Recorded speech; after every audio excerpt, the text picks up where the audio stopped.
The Body Snatcher. Every night in the year, four of us sat in the small parlour of the George at Debenham. The undertaker and the landlord and Fetz and myself. Sometimes there would be more, but blow high, blow low, come rain or frost or snow, we four would be each planted in his own particular armchair. Fetz was an old, drunken Scotsman, a man of education, obviously, and a man of some property. Since he lived in idleness, he had come to Debenham years ago, while still young, and by a mere continuance of living, had grown to be an adopted townsman. His blue camlet cloak was a local antiquity, like the church spire. His place in the parlour at the George, his absence from church, his old, crapulous, disreputable vices were all things of course in Debenham. He had some vague radical opinions and some fleeting infidelities, which he would now and again set forth and emphasize with tottering slaps upon the table. He drank rum, 5 glasses regularly every evening, and for the greater portion of his nightly visit to the George, sat with his glass in his right hand, in a state of melancholy alcoholic saturation. We called him the doctor, for he was supposed to have some special knowledge of medicine, and had been known, upon a pinch, to set a fracture or reduce a dislocation. But, beyond these slight particulars, we had no knowledge of his character and antecedents. One dark winter night, it had struck 9 some time before the landlord joined us. There was a man sick in the George, a great neighbouring proprietor, suddenly struck down with apoplexy on his way to Parliament, and the great man's still greater London doctor had been telegraphed to his bedside. It was the first time that such a thing had happened in Debenham, for the railway was but newly open, and we were all proportionately moved by the occurrence. "He's come," said the landlord, after he had filled and lighted his pipe. "He?" said I. "Who? Not the doctor?" "Himself," replied our host. "What is his name?" "Dr. McFarlane," said the landlord. Fetz was far through his 3rd tumbler, stupidly fuddled, now nodding over, now staring mazily around him, but at the last word he seemed to awaken, and repeated the name McFarlane twice, quietly enough the first time, but with sudden emotion at the second. "Yes," said the landlord, "that's his name. Dr. Wolfe McFarlane." Fetz became instantly sober. His eyes awoke. His voice became clear, loud, and steady. His language forcible and earnest. We were all startled by the transformation, as if a man had risen from the dead. "I beg your pardon," he said. "I am afraid I have not been paying much attention to your talk. Who is this Wolfe McFarlane?" And then, when he had heard the landlord out, it cannot be, he added. "And yet I would like well to see him face to face." "Do you know him, doctor?" said the undertaker with a gasp. "God forbid," was the reply. "And yet the name is a strange one. If it were too much to fancy too, tell me, landlord, is he old?"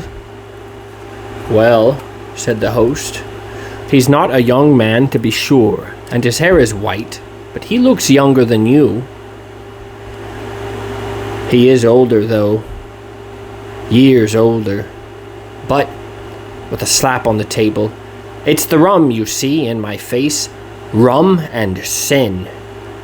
This man, perhaps, may have an easy conscience and a good digestion. Conscience. Hear me speak. You would think I was some good, old, decent Christian, would you not? But no, not I. I never canted. Voltaire might have canted if he'd stood in my shoes, but the brains," with a rattling fillip on his bald head, "the brains were clear and active, and I saw and made no deductions." "If you know this doctor," I ventured to remark, after a somewhat awful pause, "I should gather that you do not share the landlord's good opinion." Fettes paid no regard to me. "Yes," he said, with sudden decision, "I must see him face to face." There was another pause, and then a door was closed, rather sharply on the first floor, and a step was heard upon the stair. "That's the doctor," cried the landlord. "Look sharp and you can catch him." It was but 2 steps from the small parlour to the door of the Old George Inn.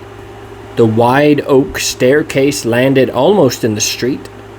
There was room for a Turkey rug and nothing more between the threshold and the last round of the descent, but this little space was every evening brilliantly lit up, not only by the light upon the stair and the great signal lamp below the sign, but by the warm radiance of the bar-room window. The George thus brightly advertised itself to passers-by in the cold street. Fettes walked steadily to the spot, and we, who were hanging behind, beheld the 2 men meet, as one of them had phrased it, face to face. Dr. MacFarlane was alert and vigorous, his white hair set off his pale and placid, although energetic, countenance. He was richly dressed in the finest of broadcloth and the whitest of linen, with a great gold watch chain and studs and spectacles of the same precious material. He wore a broad-folded tie, white and speckled with lilac, and he carried on his arm a comfortable driving coat of fur. There was no doubt but he became his years, breathing, as he did, of wealth and consideration, and it was a surprising contrast to see our parlour sot, bald, dirty, pimpled, and robed in his old camlet cloak, confront him at the bottom of the stairs. "MacFarlane," he said, somewhat loudly, more like a herald than a friend. The great doctor pulled up short on the 4th step, as though the familiarity of the address surprised and somewhat shocked his dignity. "Toddy MacFarlane," repeated Fettes. The London man almost staggered. He stared for the swiftest of seconds at the man before him, glanced behind him with a sort of scare, and then in a startled whisper, "Fettes," he said. "You!" "Aye," said the other. "Me! Did you think I was dead too? We are not so easy shut of our acquaintance." "Hush, hush!" exclaimed the doctor. "Hush, hush! This meeting is so unexpected. I can see you are unmarried. I hardly knew you, I confess, at first, but I am overjoyed to have this opportunity. For the present it must be how d'ye do and goodbye in one, for my fly is waiting, and I must not fail the train, but you shall, Let me see. Yes, you shall give me your address, and you can count on early news of me. We must do something for you, Fetz. I fear you are out at elbows, but we must see to that for auld lang syne, as we once sang at suppers." "Money?" cried Fetz. "Money from you? The money that I had from you is lying where I cast it in the rain." Dr. MacFarlane had talked himself into some measure of superiority and confidence, but the uncommon energy of this refusal cast him back into his first confusion. A horrible, ugly look came and went across his almost venerable countenance. "My dear fellow," he said, "be it as you please. My last thought is to offend you. I would intrude on none. I will leave you my address, however." "I do not wish it. I do not wish to know the roof that shelters you," interrupted the other. "I heard your name. I feared it might be you. I wished to know if, after all, there were a God. I know now that there is none. Begone!" He still stood in the middle of the rug, between the stair and the doorway, and the great London physician, in order to escape, would be forced to step to one side. It was plain that he hesitated before the thought of this humiliation. White as he was, there was a dangerous glitter in his spectacles, but while he still paused uncertain, he became aware that the driver of his fly was peering in from the street at this unusual scene, and caught a glimpse at the same time of our little body from the parlor, huddled by the corner of the bar. The presence of so many witnesses decided him at once to flee. He crouched together, brushing on the wainscot, and made a dart like a serpent, striking for the door. But his tribulation was not yet entirely at an end, for even as he was passing, Fetz clutched him by the arm, and these words came in a whisper, and yet painfully distinct: "Have you seen it again?" The great rich London doctor cried out aloud with a sharp, throttling cry. He dashed his questioner across the open space, and, with his hands over his head, fled out of the door like a detected thief. Before it had occurred to one of us to make a movement, the fly was already rattling toward the station. The scene was over like a dream, but the dream had left proofs and traces of its passage. Next day, the servant found the fine gold spectacles broken on the threshold, and that very night we were all standing breathless by the bar-room window, and Fetz at our side, sober, pale, and resolute in look. "God protect us, Mr. Fetz," said the landlord, coming first into possession of his customary senses. "What in the universe is all this? These are strange things you have been saying." Fetz turned toward us. He looked us each in succession in the face. "See if you can hold your tongues," said he.